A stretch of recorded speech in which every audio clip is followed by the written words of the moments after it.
Before starting the story, let us know where you're watching from and what time you're watching. Don't turn around.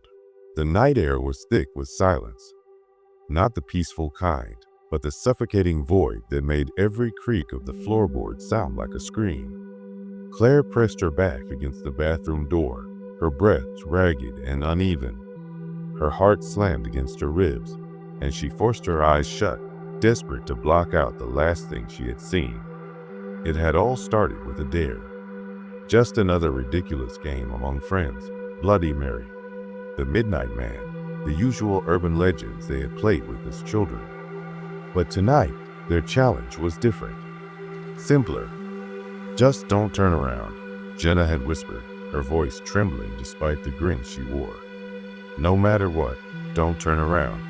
Claire had laughed, rolling her eyes at the childish nature of it all. But something in Jenna's expression had made her pause. There was a fear there, raw and unshakable.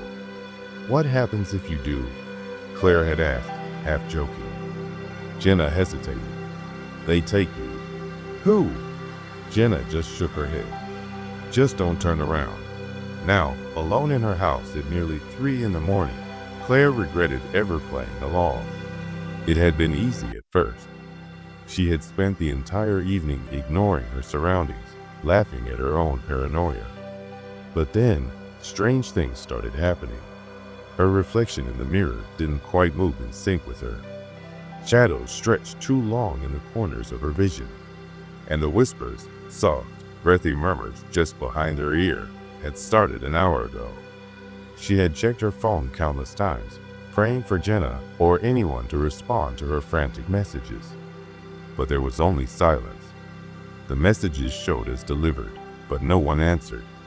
And then, just minutes ago, the air had grown cold.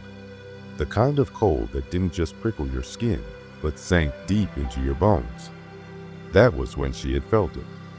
A breath against her neck. She had frozen, every muscle in her body locking into place. The air had shifted, thickening with a presence she couldn't see. But she could feel it, looming, waiting, hovering just behind her. Don't turn around. The words pounded in her skull.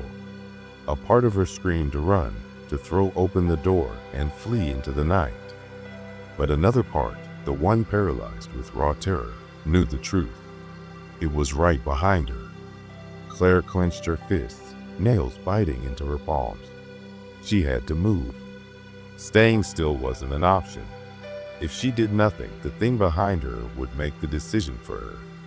But how could she escape when she couldn't even risk a glance? The whispers grew louder, no longer just breathy murmurs, but full, coherent words.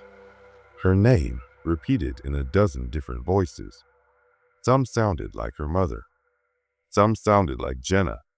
And some sounded like Claire herself.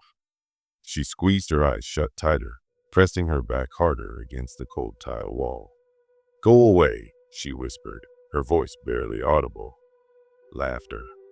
Low, guttural, inhuman. A sound like nails skittering across the floor. Then, a pause. Claire, it mimicked. Turn around. Tears spilled down her cheeks as she shook her head violently. No, she choked out. No, I won't. The air behind her shifted again, and the temperature dropped further. She could feel something brushing her hair, thin, spindly fingers trailing along her scalp. Then, from her phone, a message notification buzzed. Claire flinched, her entire body tensing. Slowly, without turning, she lifted her trembling hand and felt for the device. She grasped it and pulled it close, praying it was Jenna. It was. Don't turn around, no matter what. The message had been sent a minute ago.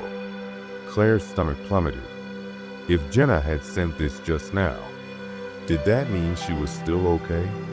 Did that mean Jenna knew what was happening? Was there a way out of this?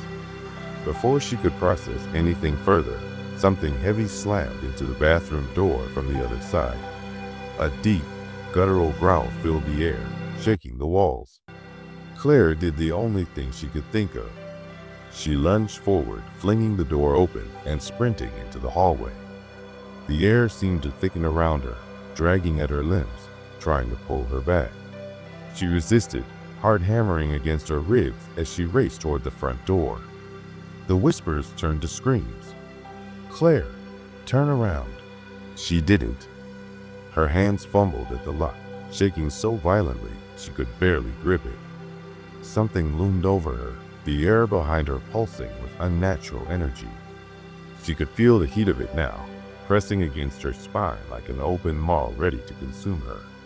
The lock clicked. She wrenched the door open and threw herself outside, hitting the ground hard. The second she crossed the threshold, everything fell silent. No whispers, no breath against her skin, no presence looming over her. She gasped, sucking in the cool night air as she scrambled backward onto the sidewalk. The house stood eerily quiet, as if nothing had happened, as if it had all been in her head. Then her phone buzzed again. "Jenna, you made it." Claire swallowed hard, fingers trembling as she typed back. What the hell was that? Jenna's reply was almost instant. "I don't know, but whatever you do, never go back inside." Claire turned to look at the house, its windows black and hollow. Something inside shifted. Not visibly, but she felt it, an unspoken promise that if she ever returned, she wouldn't be leaving again. Her phone buzzed one last time. "And Claire, if you ever feel it again, just remember, don't turn around."